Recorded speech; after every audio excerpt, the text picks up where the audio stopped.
नमस्कार, जय हिंद। स्वागत है आप सभी विद्यार्थियों का आपके अपने YouTube platform UR study help में। विद्यार्थियों, आज के इस वीडियो में अपन डिस्कस करने वाले हैं बोर्ड एग्जाम 2023 की दृष्टि से इम्पोर्टेंट कक्षा 8 के सामाजिक विज्ञान के पेपर के बारे में, जो कि आपके आने वाले बोर्ड एग्जाम के दृष्टि से वेरी वेरी मोस्ट इम्पोर्टेंट रहेगा। और आप सभी विद्यार्थियों के लिए ये पेपर है, ये वरदान साबित होने वाला है। तो आपसे निवेदन रहेगा, इस पेपर को अंत तक जरूर देखिएगा। अभी तक आपने वीडियो को लाइक और चैनल को सब्सक्राइब नहीं किया है तो विद्यार्थियों, चैनल को सब्सक्राइब जरूर कर लीजिएगा। यहाँ पे आपके बोर्ड की एग्जाम से संबंधित इंपॉर्टेंट जो पेपर है वो अपलोड किए जाते हैं। विद्यार्थियों, आपके बोर्ड एग्जाम तक का सभी विषय के 3-3 पेपर यहाँ पे अपलोड कर दिए जाएंगे, यानी सामाजिक के भी 3, हिंदी, इंग्लिश सभी विषय के 3-3 पेपर अपलोड किए जाएंगे। और उन पेपरों को आपने पूरा देख लिया तो आप अपने विषय में टॉप करने से आपको कोई भी नहीं रोक सकता है। तो सामाजिक के लिए ये very very most important paper रहेगा, आप अंत तक जरूर देखिएगा। और जिन जिन विद्यार्थियों ने अंत तक इस पेपर को देख लिया उनको सामाजिक में टॉप करने से कोई भी नहीं रोक सकता है। सारे प्रश्न आपके एग्जाम में आने वाले जो इम्पोर्टेंट प्रश्न हैं वही हैं इस पेपर में, और सारे प्रश्नों के उत्तर भी हमने साथ में दे रखे हैं ताकि आप जैसे लाखों विद्यार्थियों को फ़ायदा हो सके। हम पिछले साल भी तैयारी करवाई थी, जो हमारा मेन चैनल है उदय एजुकेशन, वहाँ पे और लाखों विद्यार्थी हैं मेरे पढ़ाए हुए पेपर को देख के अच्छे अंकों के साथ में उत्तीर्ण हुए। तो इस बार भी मेरा टारगेट है कि उनसे भी डबल विद्यार्थियों को इस बार अच्छे अंकों के साथ में मैं उत्तीर्ण कराऊं। तो आप चैनल को सब्सक्राइब जरूर कर लीजिएगा। जो भी विद्यार्थी आते हैं वो चैनल को सब्सक्राइब करके जाएंगे और वीडियो को लाइक करके जाएंगे और अपना और अपने ज़िले का नाम है कमेंट बॉक्स में ज़रूर लिखेंगे। चलिए, पहला जो आपका खंड आता है वो खंड अ आता है। इसके अंतर्गत आपके अवसाद वाले प्रश्न आते हैं और इस बार कुल आपके 6 प्रश्न आएंगे। आप किस राज्य से निवास करते हैं वो ज़रूर बताइएगा। मैंने स्पेशल ये पेपर है राजस्थान के विद्यार्थियों के लिए तैयार किया है, लेकिन आप दूसरे राज्य से भी निवास करते हैं तो भी आप इस पेपर को देख सकते हैं। तो यहाँ पे देखिए, खंड अ के अंतर्गत पहला प्रश्न है और उसमें भी पहला देखिए, भारत का अंतिम वायसराय था Lord Mountbatten, Warren Hasting, Lord Curzon, Irwin. तो विद्यार्थियों, इसका सही आंसर होगा भारत का अंतिम वायसराय है वो लॉर्ड माउंटबेटन था। कौन था विद्यार्थियों? लॉर्ड माउंटबेटन था। तो ऑप्शन नंबर अ रहेगा इसका सही आंसर। बढ़ते हैं अगले प्रश्न की ओर। प्रश्न संख्या 2, स्थायी बंदोबस्त व्यवस्था किसने लागू की? Lord Dalhousie, Warren Hasting, Charles Cornwallis या फिर होल्ट मैकेंजी। तो विद्यार्थियों, स्थायी बंदोबस्त व्यवस्था है ये चार्ल्स कॉर्नवेलिस ने लागू की थी। तो ऑप्शन नंबर श रहेगा इसका सही आंसर। विद्यार्थियों, ये प्रश्न इंपॉर्टेंट है, आप अंत तक जरूर देखिएगा। चलिए, अगला प्रश्न है, निम्न में से कौन सा प्राकृतिक संसाधन है? खनिज, जल, मृदा, उपयुक्त सभी। तो विद्यार्थियों, इसका सही आंसर होगा प्राकृतिक संसाधन खनिज भी हैं, जल भी हैं और मृदा भी हैं। तो उपयुक्त सभी रहेगा इसका सही उत्तर, ऑप्शन नंबर द। अगला प्रश्न देखते हैं, लोकसभा एवं राज्यसभा के सदस्यों को क्या कहा जाता है? विद्यार्थियों, लोकसभा और राज्यसभा के जो सदस्य होते हैं उन्हें अपन सांसद कहते हैं। तो ऑप्शन नंबर श रहेगा इसका सही उत्तर। अगला प्रश्न है, भारत में रोलेक्ट एक्ट है वो कब लागू हुआ था? तो भारत में रोलेक्ट एक्ट है विद्यार्थियों 1919 में लागू हुआ था। कब हुआ था? 1919 में। क्या लागू हुआ था? रोलेक्ट एक्ट। बढ़ते हैं अगले प्रश्न की ओर। अगला प्रश्न है, निम्नलिखित में से कौन सा राजस्थान का सबसे प्राचीन उद्योग है? विद्यार्थियों, आपको बताना है राजस्थान का सबसे प्राचीन उद्योग। तो ज़्यादातर विद्यार्थी क्या करेंगे? सीमेंट उद्योग को करेंगे, लेकिन ये गलत है विद्यार्थियों। राजस्थान का सबसे प्राचीन उद्योग है ना, वो है सूती वस्त्र उद्योग। कौन सा है? सूती वस्त्र उद्योग। इनकी पहली मिल है वो ब्यावर में लगी थी, आपको पता हो तो ये हो जाएगा अपना ऑप्शन स, इसका सॉरी ऑप्शन नंबर अ रहेगा इसका सही उत्तर। अगला खंड आता है विद्यार्थियों, ये आता है खंड ब। ये आपके लिए वेरी वेरी मोस्ट इंपॉर्टेंट है और इसके अंतर्गत दूसरा प्रश्न है आपका कि निम्न को सुमेलित कीजिए, यानी 4 आएंगे तो ये 4 नंबर का प्रश्न है दूसरा, ठीक है ना। ऐसा ही आपके एग्जाम में भी आएगा। तो इनको सुमेलित करना है। ईवीएम, ईवीएम का संबंध किससे हो जाएगा?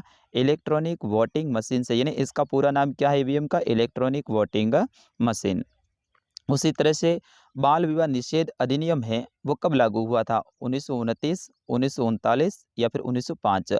तो बाल विवाह निषेध अधिनियम है ये 1929 में। तो ऑप्शन अ से मिलान हो जाएगा। तीसरा है बंगाल का विभाजन। विद्यार्थियों, बंगाल का विभाजन है वो 1905 में हुआ था और द्वितीय विश्व युद्ध है ये 1939 में हुआ था। तो इस तरह से आपको मिलान करना है। आप देख सकते हैं इनके उत्तर भी साथ में दे रखे हैं। विद्यार्थियों, इस पेपर को डाउनलोड करना है तो वीडियो के अंत में या फिर बीच में कहीं पे भी मैं बताने वाला हूँ, बिल्कुल पूरा पूरा पेपर आपके लिए पढ़ने के लिए मिलने वाला है। अगला प्रश्न देखिए, प्रश्न संख्या 3, 4 और 5, 6, 7, 8 यहाँ तक रहेंगे। ये आपके 5 प्रश्न रहेंगे रिक्त स्थान से संबंधित, और प्रत्येक प्रश्न है वो आपके 2 अंक का आएगा, यानी खाली जगह है वो, प्रत्येक खाली जगह वो 2-2 नंबर की आने वाली हैं। तो खाली जगह को अच्छे से आप याद कर लेना है। यहाँ पे देखिए, हैदर अली और टीपू सुल्तान, यहाँ पे जो लाल कलर में मैंने दे रखा है ये खाली जगह है, ठीक है ना। तो हैदर अली और टीपू सुल्तान मैसूर के शासक थे, ये पक्का आने की संभावना है।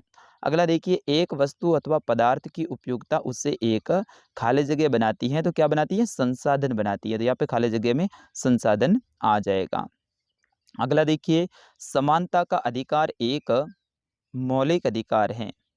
मराठा शक्ति को सर्वप्रथम शिवाजी ने संगठित किया था। नगर परिषद के अध्यक्ष को सभापति कहते हैं। तो इस तरह से ये खाली जगह आपके 5 हैं।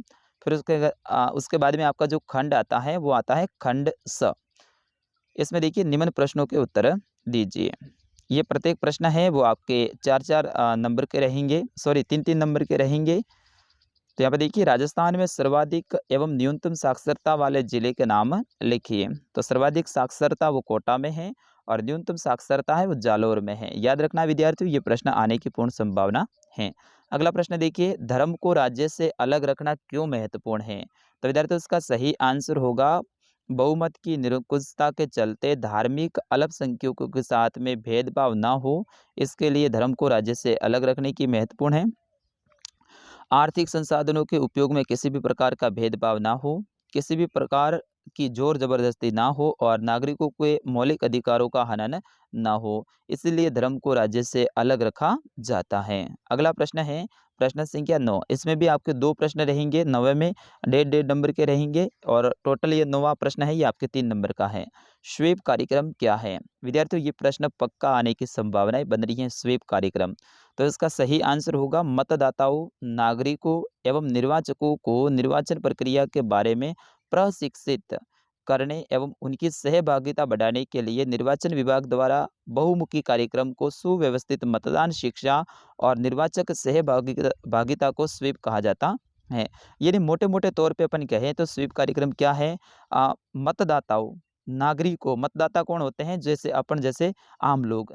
तो मतदाता और नागरिक और निर्वाचक को निर्वाचन प्रक्रिया के बारे में प्रशिक्षित करना। प्रशिक्षित का मतलब होता है उनको जानकारी देना, उनको ज्ञान देना और उनकी सहभागिता बढ़ाने, यानी मतदान करने में उनकी भागीदारी को बढ़ाने के लिए निर्वाचन विभाग, यानी जो वोटिंग करवाते हैं वो निर्वाचन विभाग होता है, उनके द्वारा बहुमुखी कार्यक्रम होता है।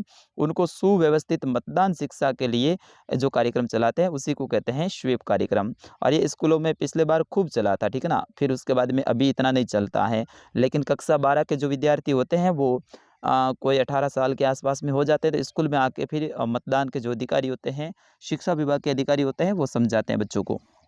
अगला प्रश्न देखिए, स्वतंत्र न्यायपालिका से क्या आशय है? तो विद्यार्थियों, इसका सही आंसर होगा, वह न्यायपालिका जिसके कार्यों में विधायिका, कार्यपालिका या सरकार कोई हस्तक्षेप नहीं कर सकती है, उसे स्वतंत्र न्यायपालिका कहा जाता है। और इस प्रकार की न्यायपालिका को शक्तियां सीधे संविधान से प्राप्त होती हैं।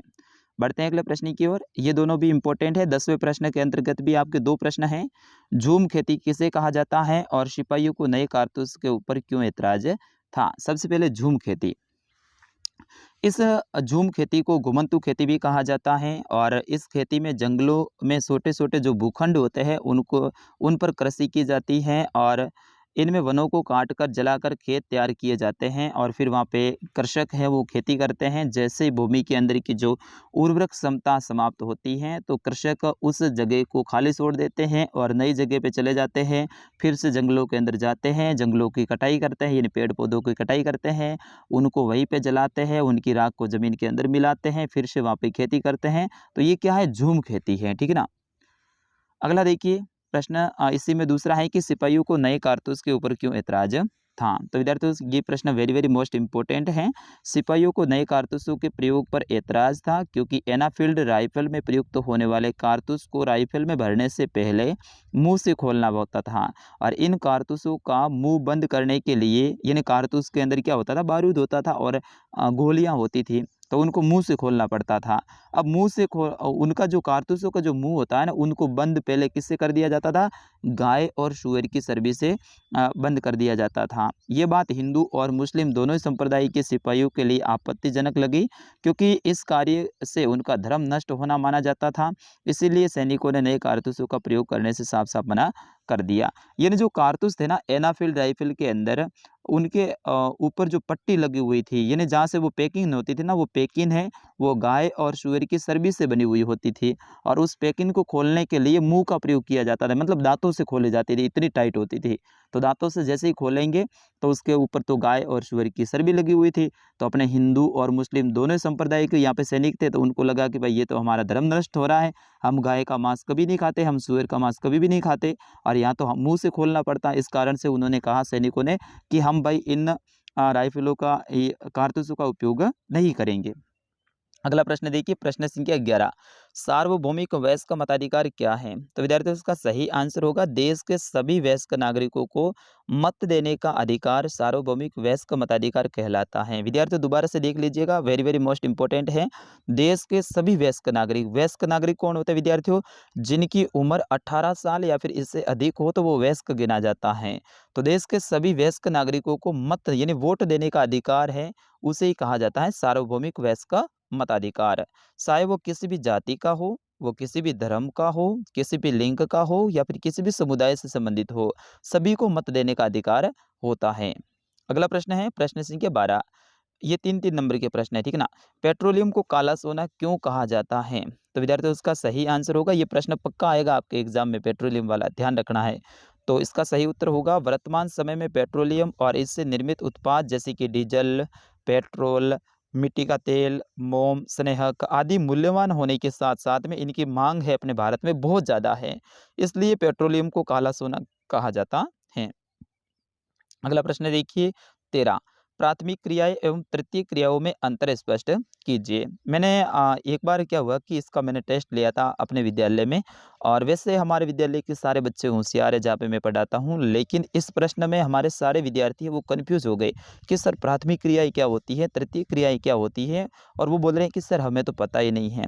तो आपके साथ में भी कहीं ऐसा ना हो, प्राथमिक क्रिया क्या होती है, तृतीयक क्रिया क्या होती है, या मैं अच्छे से मैं समझा रहा हूँ, आप अच्छे से समझ लेना। और विद्यार्थी ये बिल्कुल ईज़ी है, आप सभी को पता है लेकिन आपको लिखना नहीं आता, आपको पता नहीं है।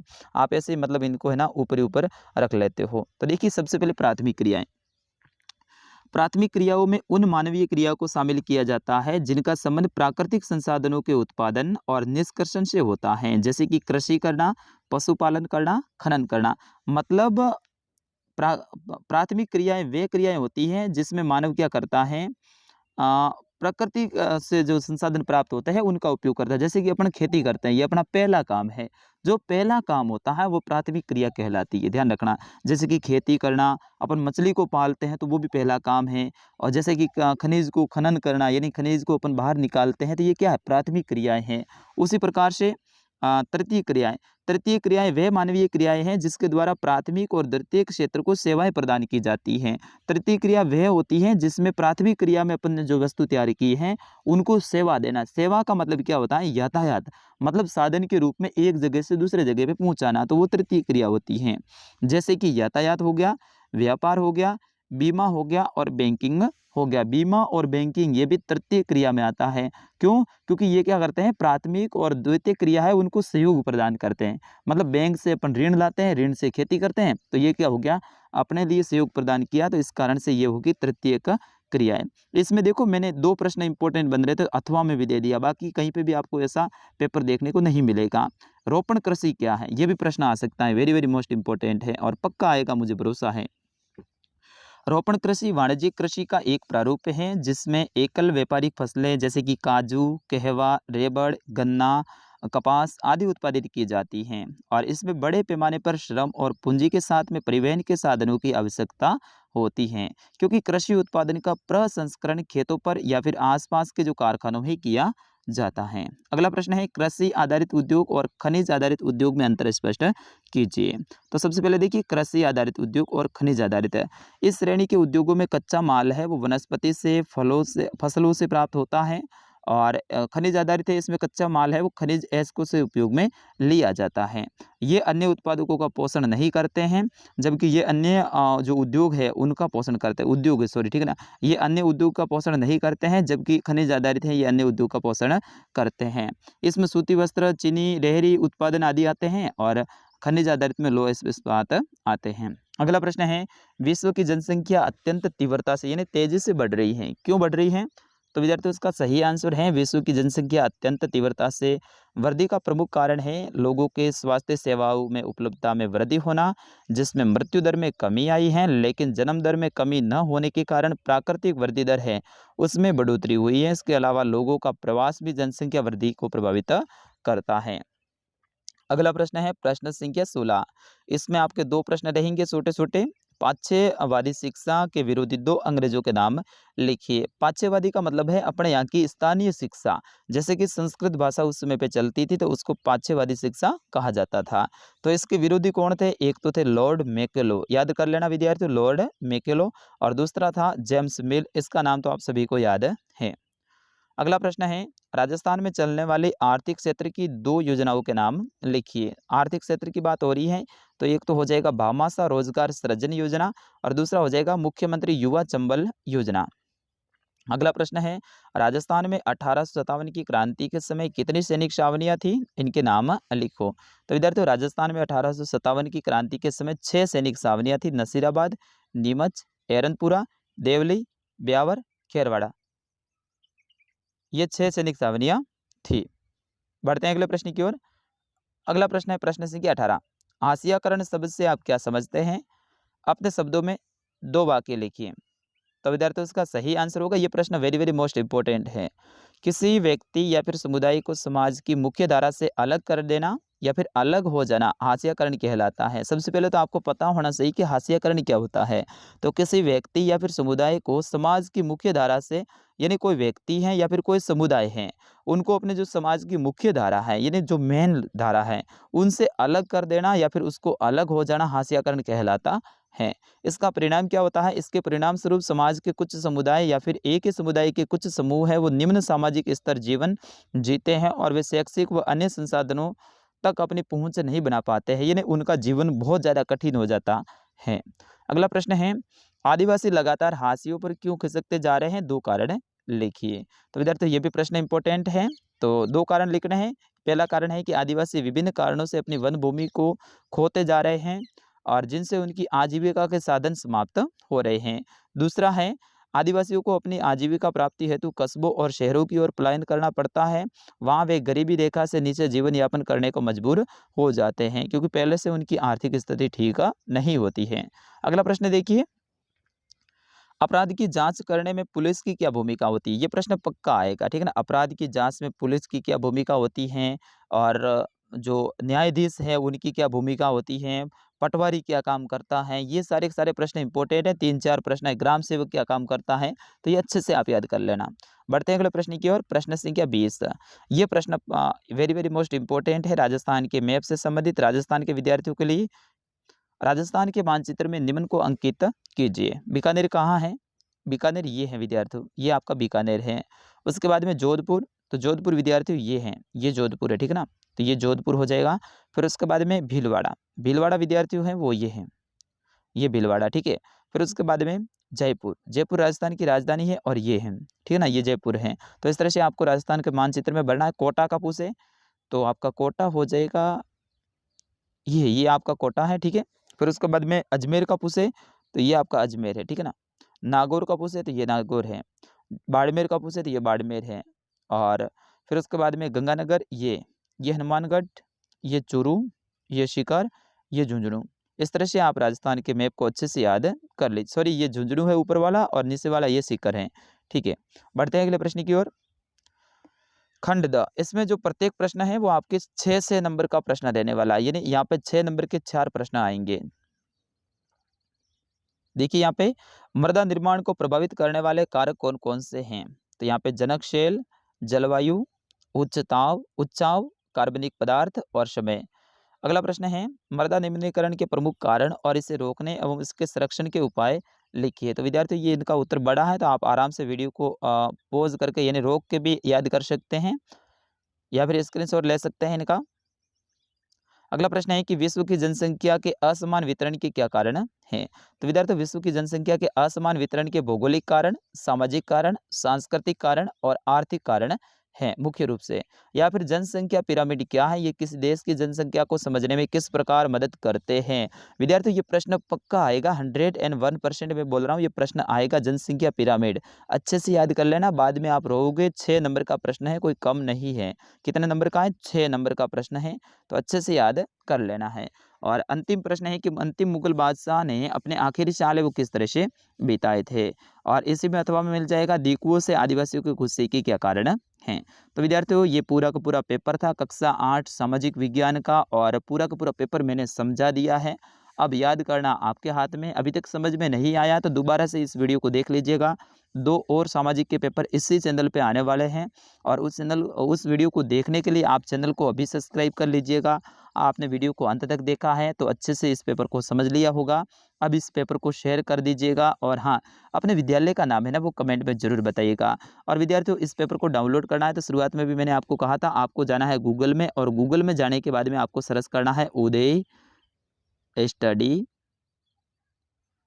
Dot com. क्या करना विद्यार्थियों? उदय स्टडी, या उदय स्टडी डायरेक्ट लिखोगे तो भी आ जाएगा, और डॉट कॉम लिखो तो भी आ जाएगा। हमारी वेबसाइट है ये। इसके ऊपर जैसे आप ये लिखोगे और फिर सर्च करोगे तो हमारी वेबसाइट आ जाएगी। सबसे पहले उसके ऊपर क्लिक कीजिए, उसके अंदर चले जाइए, कक्षा 6 टू 10 वाला ऑप्शन मिलेगा, उसके ऊपर क्लिक कीजिए, और वहाँ पे कक्षा 8 के मॉडल पेपर नाम होगा, उसके ऊपर क्लिक कीजिए, और फिर वहाँ से डाउनलोड करे का ऑप्शन आएगा, उसके ऊपर कीजिए। सीधा ही पेपर आपके फ़ोन में पूरा पूरा सेव हो जाएगा। आराम से इसको पढ़िएगा और तैयारी जारी रखिएगा। विद्यार्थियों मिलते हैं अगले वीडियो में, तब तक के लिए नमस्कार, जय हिंद।